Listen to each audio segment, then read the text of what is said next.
pag-aralan ninyo sa mga dati na, meron kami ibasit na bago. Okay? Bagong kaalaman, na may kinalaman din siyempre sa batas. Okay? Ang tawag po natin doon, yung pinaka-foundation noon ay principles. Principles. Kailangan malaman niyo at maintindihan niyo yung principle kung bakit natin ginagawa yung mga bagay na to. Kung bakit natin sila kailangan pag-ayusin, bakit natin kailangan mabawasan ang kaso sa korte para maging maayos yung ating pamayanan. Diba? Yun ang objective niya. Dahil mahirap mabuhay sa isang komunidad na may stressful kang katibahay. No? Siya nagbibigay ng stress sa iyo. Diba? Eh ang mga doktor, sabi nila, lahat ng sakit natin nagsisimula sa stress. Oo. Yung tipong wala ka namang bisyo, bigla ka na magkakasakit, yan ay dahil daw sa stress. Alam nyo kung saan galing yan, may pinagbulan pa rin yan. Ayon din sa kanila magsasaliksik, yan may mga namana mong sakit. 4 generations backwards. Saan galing? Sa tatay mo, lolo mo, lolo ng lolo mo. Dala-dala natin yung sa DNA natin eh. Sa dugo. Kaya pag yan ginising ang stress, magugulat ka. Parang ang ginagawang kinakain mo sa bahay, hindi ka magkasakit. Okay? Kaya iwasan yung ma-stress. Ha? Okay. So, ang katarungan ng barangay law po ay galing sa local government po. Nandun po siya sa loob. Section 399 hanggang 422.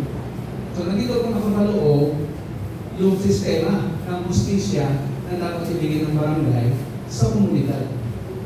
So, 2 tao na nakatira doon sa komunidad na nag-aaway. Hindi magkaintindihan. Okay? So, mula po din sa local government code na yan, mag-uusapan natin step by step yung proseso. At napakahalaga na yung basihan ay maintindihan din natin. Okay? Kaya tawag po doon ay principles. Pag-usapan natin yung principles ayon sa batas.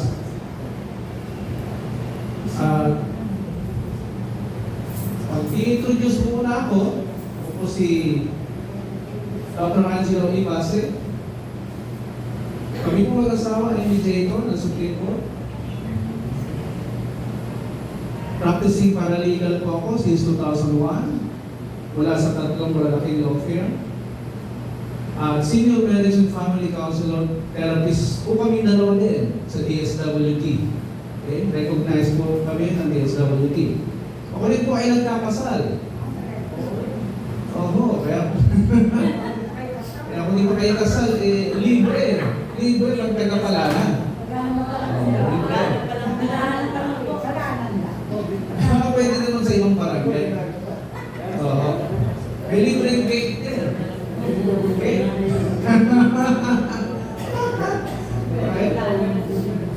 At ako rin po ay Dean. Dean sa School of Marriage and Family Law ng Perth Orient Theological Seminary and Colleges sa Dasmariñas, Cavite. So kami po, ang aming advocacy ay magtayo na matitibay na marriage para mapagtibay din yung pamilya dahil ang pamilya ang sandigan daw ng ating bayan. Tama ba? Tama, di ba? Kung matibay ang pamilya, maraming pamilya matibay sa palanan, hindi maganda yung palanan, matibay ang ating komunidad. Pag sinabing matibay na komunidad, less ang crime, less ang stress. Diba? Yung mga tao na nabibigay ng stress, less. Yung krimen, diba?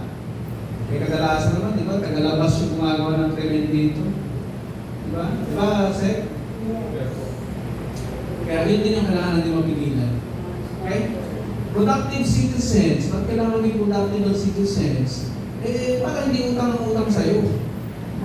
Diba? Stress din yun, di ba? Yung iiyakan ka pa. Tapos pag sinisingil mo na, galit pa. Masamang tao ka na, di ba? Pag naniningil ka na, ang tapang pa. Di ba? Stress yun. Okay. Profitable businesses, mga mauunlad na negosyo. Yan ang kailangan ng bawat Pilipino. Yan ang advocacy ni Senator Villar. Okay? Kailangan maging negosyante na ang bawat Pilipino. Kagaya ng ginawa nila, effective eh. Di ba? That's why they are promoting it.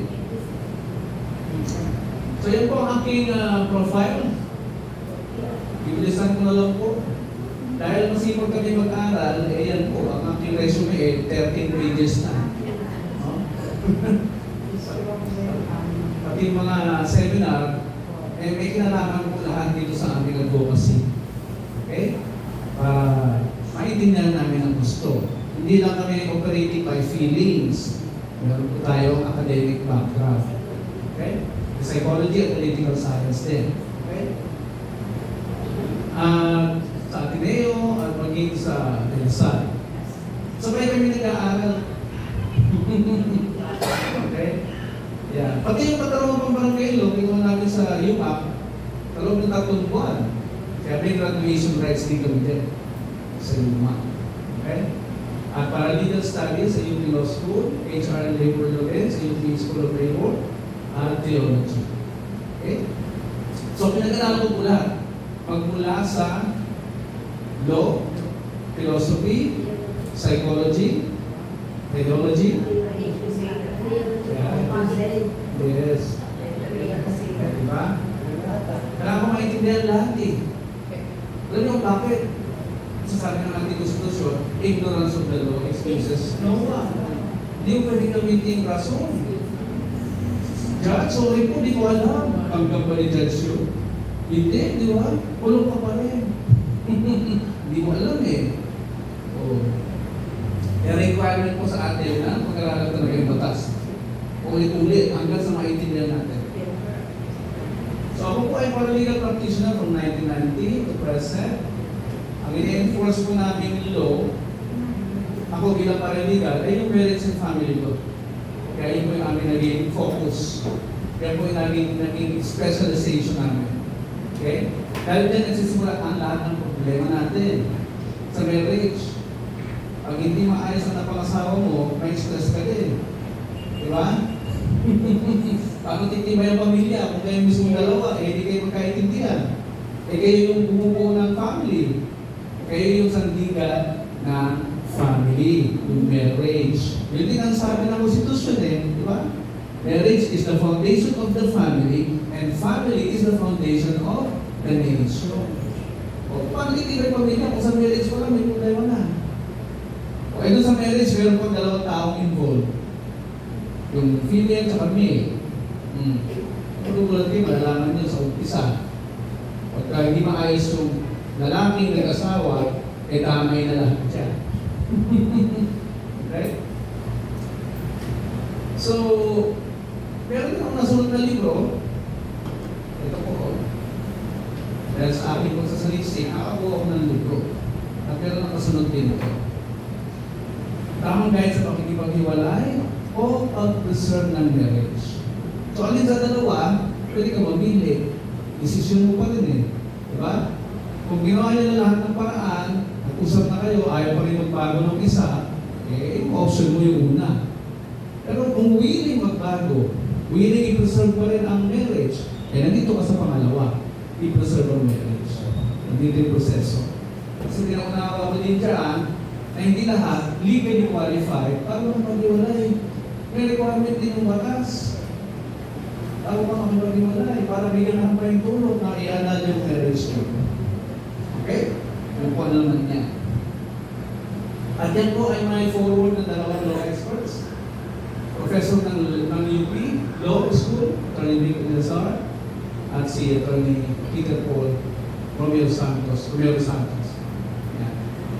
At ayon din sa isang legal expert, binigay niya ako example, eh kahanay ko daw yung anak ni paglaban mo, Jose Sison. Kaya yung paglaban mo, kahanay ko daw. 2 lang daw kilala niya successful yung paralegal sa Pilipinas.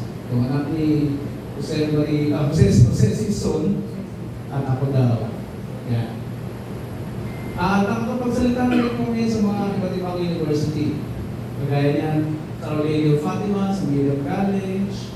PUP, San Sebastian Recoletos, sa Arellano University, sa Ateneo Law School, at sa Lyceum Laguna. Ang invite ko tayo. Sa media, ayan, lagi tayo na-invite sa RJ. Sa gandang umaga. Ano program yan? Good morning. Good morning, kapatid. Yan pong isa, FM station sa Longga po. Ayan, sa Good Morning Kapatid uli. Sa DZM, Stand for Truth, David 7. Julius and Tintin. Yan. Ako, basta pag na po sa relasyon, kami po ang laging tinatawag. Family. Yan. Good morning, kapatid pa rin. Ayan. At ito po aming DSWD accreditation. Kami dalawa ay recognized. Nagtuturo po tayo sa mga LGU, sa mga nag-apply ng marriage license. At sa mga Army natin. Philippine Army. Ayan. So, balik-balik din po tayo dyan. Ha? Siguro maganda yung aming turo. No? Si Socrates may sinabi siya, the beginning of wisdom is definition of terms. Ano yung sabihin nito? Can someone explain that? Kapag dinidefine mo yung salita, ay maiintindihan mo yung meaning ng statement o ng ginagawa mo. Halimbawa, conciliation. Ano may conciliation? O sa imagination mo, alam mo pag-aayos yun. Pero pag nakuha mo yung tamang definition, doon mo magsisimula maintindihan yung pag-guide yung tamang kilos mo. Okay po? Napakahalaga pala. Kasi dati, nag-ooperate kami by feelings. Ang pagkakaintindi namin sa fruitful, saka multiply, pareho lang. Eh, magkaiba pala yun. No?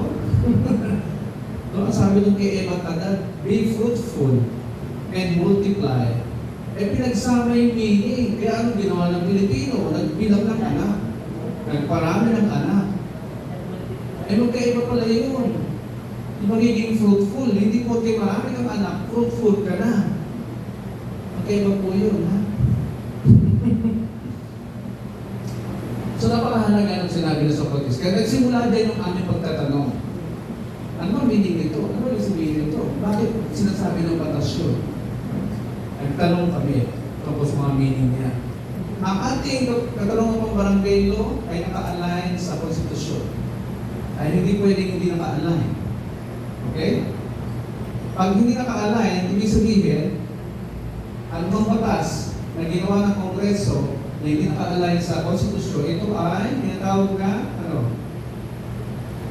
unconstitutional, labag sa sinasabi ng konstitusyon. Okay? Kaya himay-himayin muna natin because bago tayo magpag-ayos or ayusin yung problema ng ating mga community members, kailangan natin malaman din yung kanilang rights. Sino nakuha din ng class na po sa Bill of Rights? Yung Bill of Rights. May nakatin ako sa inyo? Seminar, workshop, anything about Bill of Rights? Wala pa. Yun ang number one yung kailangan matutunan. Bill of Rights. Kasi baka pag nag-aayos tayo ng disputing parties, pumayag ka sa isang kasunduan, okay, napag-agreehan niya ng to. Tapos hindi mo alam, natatapakan na yung rights ng isa. Di ba? Ako ko lang siya later, teka muna, parang agrabyado yata ako. So, importante yun, alam niyo yung rights ng... Okay? Kaya mamaya makikita nyo, ano ang dapat natin tingnan kung tayo ay gumagawa din na amicable settlement nila. Okay? May guide talaga. So, ang konstitusyon natin ay, para na idea din kayo, ilan na ba yung konstitusyon na buo? Simula ng ating, simula na maisulat ang history ng Pilipinas. Alam niyo ba kung ilang konstitusyon na tayo? Dami na. Bigyan nyo na specific number. 5, 6, 7, ano? Ilan? 3?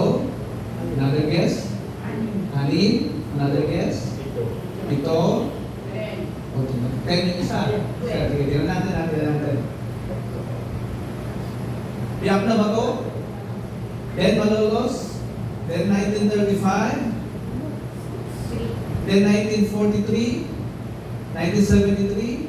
May Freedom Constitution pa, nangupo si Cory, at ang 1987 Constitution. So, all in all, ito. Feeling mo lang yun, sir, o alam mo talaga? Alam mo talaga?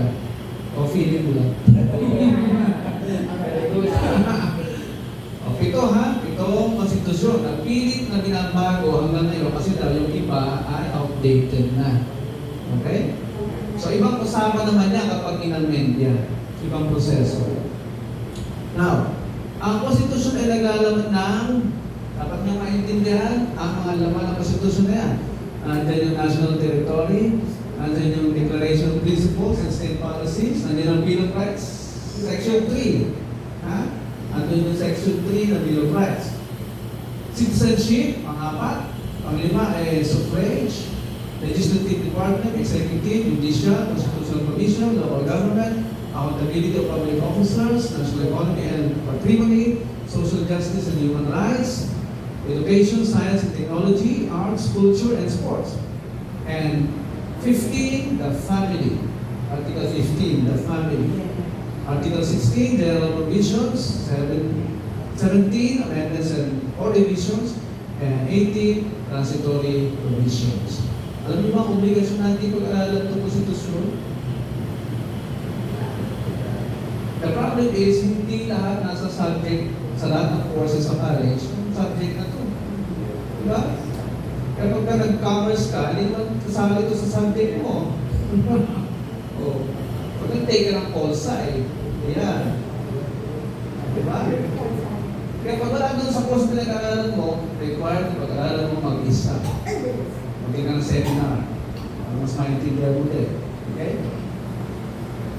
So, ang 1987 Constitution natin ay naglalaman din ng Persons and Family Relations Law. Nandiyan po yung mga karapatan din about isa, yung mga do's and don'ts. Ang Civil Code, nandito naman niya, yung Persons and Family Code. Pag sinek niyo ang Civil Code, yan ay naglalaman ng do's and don'ts sa kapwa.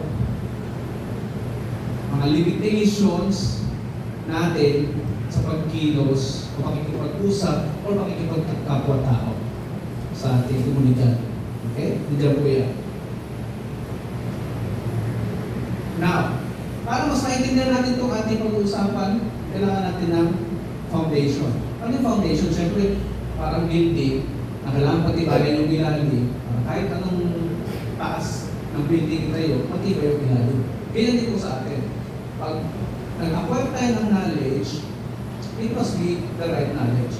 Dahil nasa age na tayo ng technology na pwede natin mabasa kahit wrong knowledge, wrong information, or misinformation. Di ba? Ang dami nang nilalagay ng mga informasyon na wala namang basis. So, kailangan natin magdudahan saan galing yung source. So, ang foundation natin ngayon, knowledge muna ng principles. Ano yung principles? Dati kasi paniniwala ko din sa principles maninola. which is hindi naman pala. Oo, di ba? Nagalaman ko yung prinsipyo ko. Anong prinsipyo mo? Saan galing? Eh pala iba yung meaning niyan. O, ang principles daw po ay para matutunan natin yung katotohanan at tapos daw tayo pabalik kung saan nagsisimula. Saan yung source. So, etymology ng principle galing sa salitang prince, which means first. Di ba, sa kingdom governments, noong unang panahon, ang mga anak nila ay tinatawag nilang prince and princesses. Why? Because yung prince pala means first in line to the throne. First in line to the throne. Susunod na magiging hari o reyna. Yan po ang pinanggalingan ng salitang principles. Pag chinek nyo yan sa Google, siya ay salitang Greek, which means fundamental, tenet, law, root, basis, foundation, origin or doctrine. Pinagsimulan ng lahat. Yan po ang meaning ng prince. Dinugtungan ng salitang cause in now means first law. Okay? First law. Kaya sa aming pag-aaral, na-realize namin na bago nagkaroon ng law na alam natin ngayon ay mayroong philosophy na una. Man-made law, then philosophy, then principles. Ito ang pinakauna. So, ano yung mga sample ng principles? First law. Ito yung pag na-violate mo, ang punishments ay built in. Hindi nyo na kailangan pumunta sa korte para magtalo. Mararamdaman mo na agad yung punishments. Okay? Ano pa? Hindi mo siya pwedeng i-argue. No human being can. Kasi, hindi kakayanin ng understanding mo para i-argue yung principles. Halimbawa, kung wala kang nanalig, wala kang aanihin, principle yan na nire-reject ng maraming Pilipino. Na kahit si Buddha sinasabi yan eh. Pagtanim ka, may aanihin ka. Ano pa? We can give conditions to principles before we obey. Hindi natin siya pwedeng lagyan ng kondisyon bago natin sundin. Dahil sundin mo o hindi, mararanasan mo yung effect. It's either positive or negative. It's either beneficial sa'yo or will hurt you. What else? We're not entitled to our opinions against it. Kasi nauna pa yan sa'yo. Yung principles. Lumulutang na yan bago pa nabuhay. What else? We can only benefit from its built-in benefits if we choose to obey or apply them in our life consistently. Okay? Example. We reap what we sow. Ano example? Pag tinagalog ko yan, huwag kang aasa ng atensyon sa anak mo kung wala kang tinanim ng atensyon sa kanya nung maliit siya. Pwede mo debatihin yun?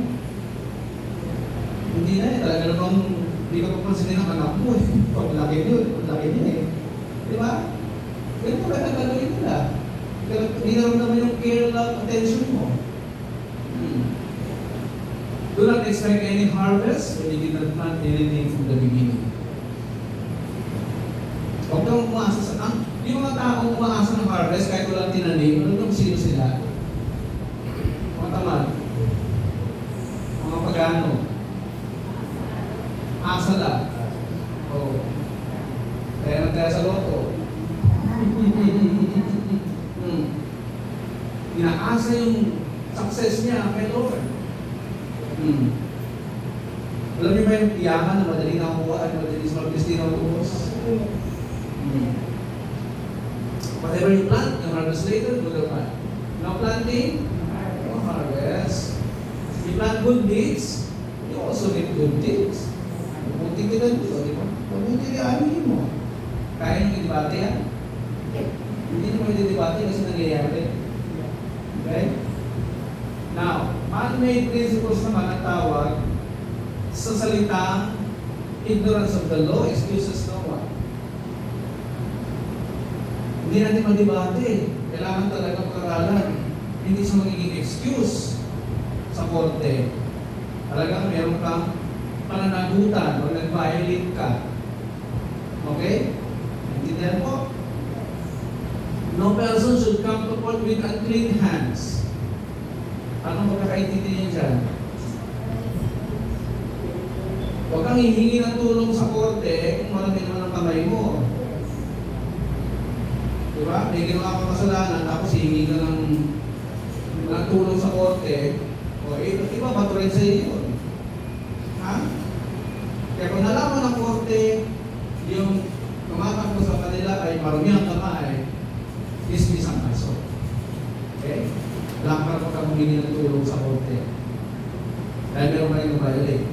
Okay? No one is above the law. niya na yan. At that's another principle.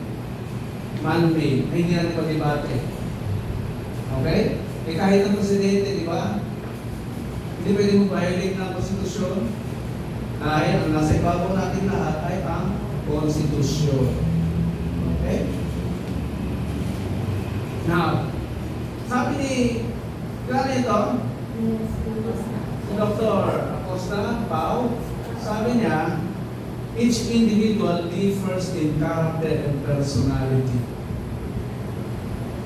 Huwag niyong kakalimutan niya, pag may kaharap kayong dalawang magkaaway sa inyong mga obligation. Okay, huwag niyong kakalimutan niya. May kanya-kanyang hugot niyang dalawang yan. Okay po? Huwag niyong i-assume na dapat ganito ka, dapat ganun ka. Huwag niyong i-assume yun. Hindi po pwede. Hindi ubra. Ha?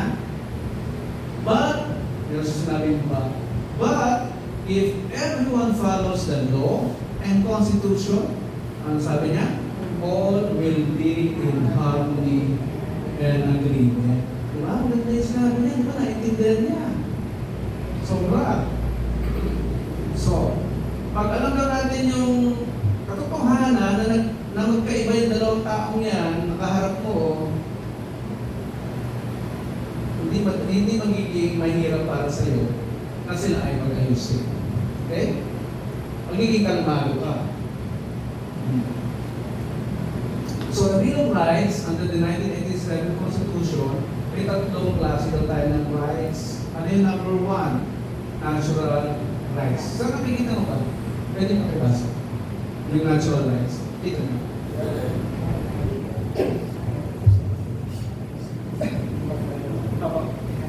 Natural rights. Bakit nakakapuntis yun? The rights that the citizens of the democratic state enjoy may be classified into Natural rights. natural right. Those rights possessed by every citizen without being granted by the state, or they are given to man by God as a human being, created to his image so that he may live a happy life. Example, right to life and right to life. Sir, natural rights. Dahil sa salitang nature. Kung sinabing nature, hindi natin gawa, hindi natin invento. At lalo hindi natin control, hindi rin natin kaya i-manage. Lalabas siyang pusa. Natural rights. Na wala kang choice kundi sumunod lang. Pag yan yung pinag-usapan. Rights galing kanino? Hindi daw galing sa Estado. Hindi galing sa Konstitusyon. Hindi galing sa gobyerno. Hindi galing sa Congress. Hindi galing sa Senado. Galing daw sa Diyos. Kaya na pag may inaatake ng tao, parang inaatake mo na rin ng Diyos. Don't you know that? Oo, kasi image din ng Diyos yung inaatake mo. Diba? Constitutional rights. There are those rights. Ikaw sa Diyos, tama? Yung constitutional.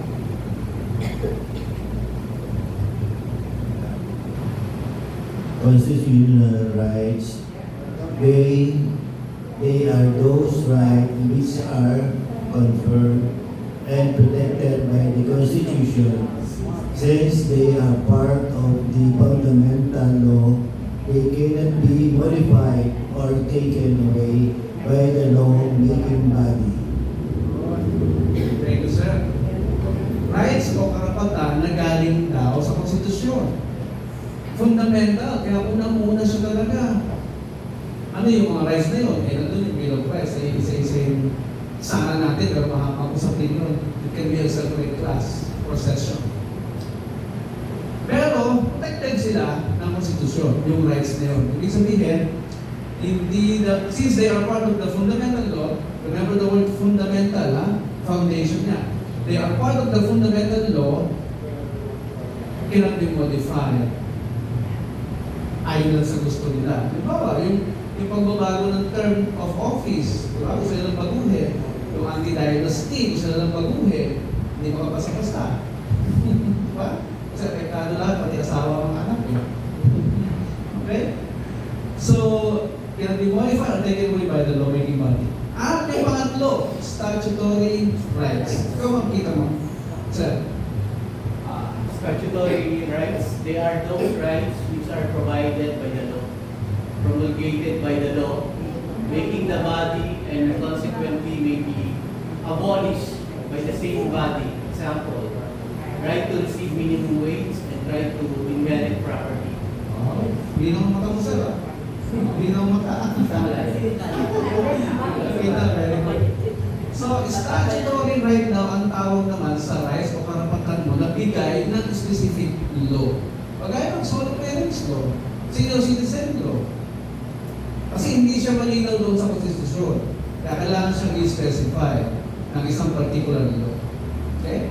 Sole parents law, parental leave, SSS law, yun, mga statutory rights yun. Sole parent leave, etc. Maternity leave, yun. Okay? Statutory rights ang tawag natin doon. Yung hindi specifically specified, dahil nandun naman karapatan mo siya pero hindi lang na-specify ng isang particular na batas. Gets mo? Okay. Now, kung babalik tayo dun sa natural rights, pag dinefine ko yan ng Wikipedia, ang sabi niya, they are natural law, yung natural rights na sa atin bawat isa. Okay? Kaya doon din galing yung right to live, right to enjoy property natin sa Bill of Rights, right to security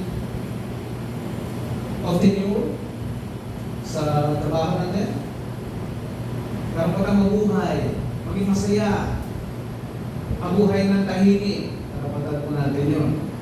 Okay? Kaya, yan ay natural law. Hindi pwedeng alisin kahit hindi ng tao. Okay? At isang philosopher or inventor ang nagsabi, 15th century pa, na humans and all things on earth were subject to natural law, which physics and mathematics could describe. Ibig sabihin, kaya siyang sukatin kasi in order, organized lahat. Pati yung bahagi ng katawan natin, ginawa yan, organized. Nasusukat.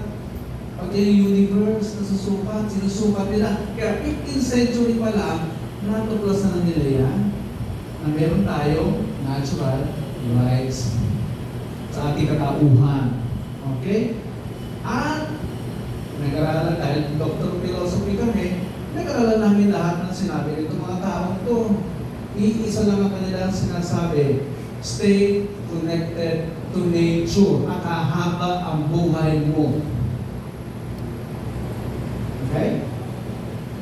Huwag kang mga api ng kapwa, ahaba buhay mo. Huwag kang manlalamang, ahaba buhay mo. Huwag kang mananakit, ahaba ang buhay mo. Wala kang stress, wala rin mananakit sa'yo. Dahil parang umante. Intindihan po? So, principles to remember, mag-jump na ako ng maaga kasi magpapalit ako ng slides. Principles pa rin na pinag-uusapan natin, di ba?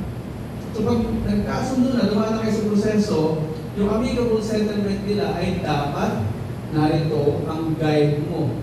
Yung mga do's and don'ts na ilalagay mo doon sa kasulatan na nagkasundo nila. So ano yung principles na yan?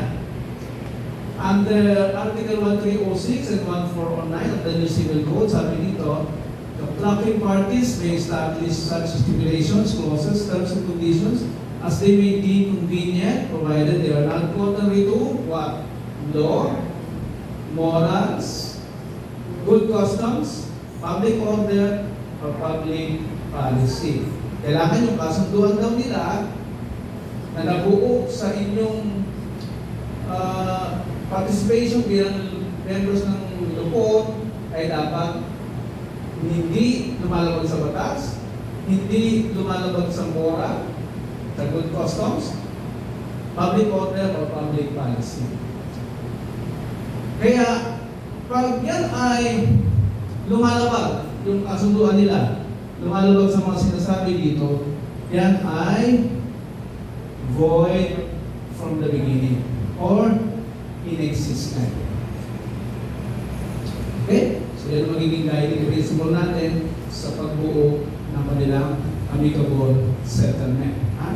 Ano nga ba yung sinasabing law, morals, good custom sa Article 1306?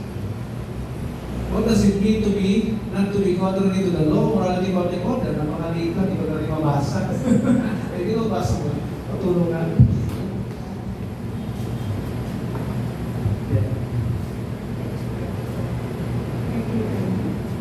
The expression that we the expression that we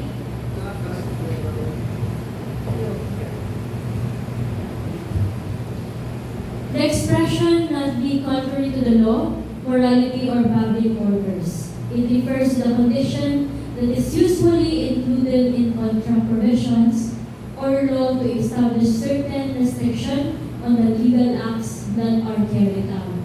So in other words, this means that any action, contract decision, etc. must respect the limits imposed by the legal system on the autonomy of the will. So these limits are, the legal limits, they are the mandatory norms that cannot be derogated by the agreement of the parties. These rules are intended to protect the general interests or the interest of one of the weaker parties in the contract. So for example, unfair terms in consumer law.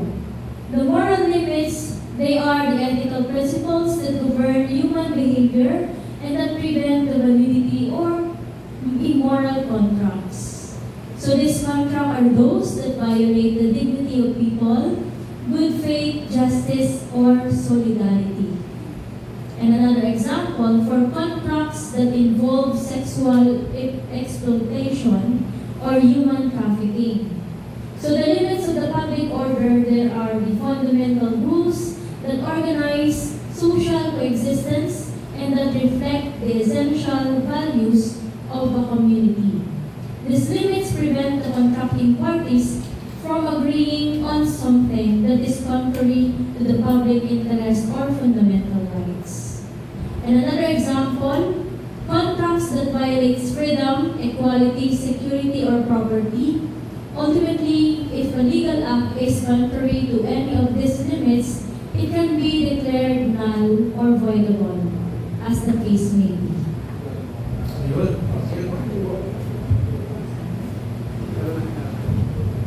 Yan. Mga kontrata o kasundukan na lumalabag sa law, morality, or public order. Siguro maalala niyo yung mga contract na ginawa ninyo kung meron na. Pero isang example dyan, halimbawa, nangungutang or mayroong nangingi ng utang. Tapos, dahil hindi makabayad yung nangutang, yung anak niya meron de edad, pagtatrabahuin niya para dun sa nangutang. Yan ba ay labag? Labag sa kapatid? Labag, hindi pwede. Yung bata ang sasagot tapos meron de edad.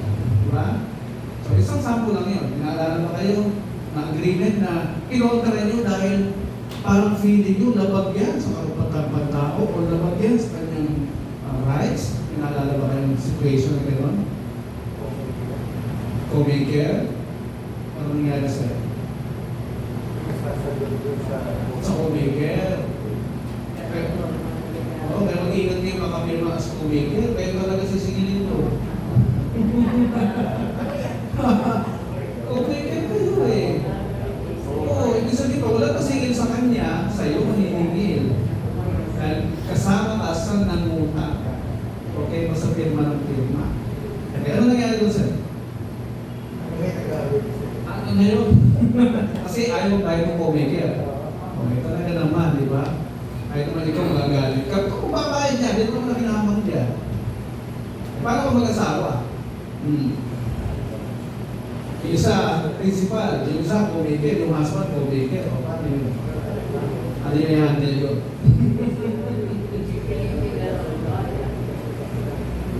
O, i-check mo muna kung kasal.